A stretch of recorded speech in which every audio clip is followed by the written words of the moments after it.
Hello दोस्तों, स्वागत है आप सभी का हमारे YouTube channel everyday Bhojpuri updates में।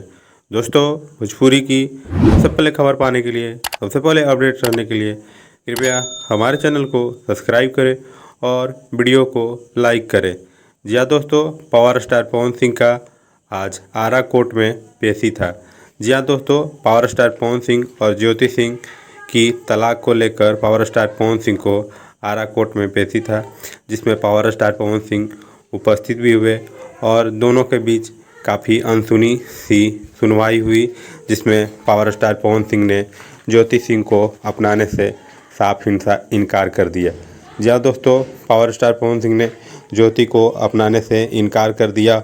और आप लोग भी जानते हैं कि पावर स्टार का भाई अपना एक स्टेटमेंट होता है कि पावर स्टार पवन सिंह जिस बात को ना कर देते हैं, जिस काम को रिजेक्ट कर देते हैं, उस काम को पावर स्टार पवन सिंह करना नहीं चाहते हैं, उस शब्द से पीछे हटना नहीं चाहते हैं। और पावर स्टार पवन सिंह का यही तो रुतबा है, यही तो एटीट्यूड है कि पावर स्टार पवन सिंह अगर जिस बात को कह दिए उस पर कुछ बहस नहीं करना चाहते हैं, उस पर कुछ सुनवाई नहीं करना चाहते हैं और उससे रिलेटेड कुछ बातें नहीं करना चाहते। जी हाँ दोस्तों, तो पावर स्टार पवन सिंह और ज्योति सिंह की आज तलाक की बातें आरा कोर्ट में पेशी थी, जिसमें पावर स्टार पवन सिंह ज्योति सिंह को अपनाने से साफ इनकार करते हुए नजर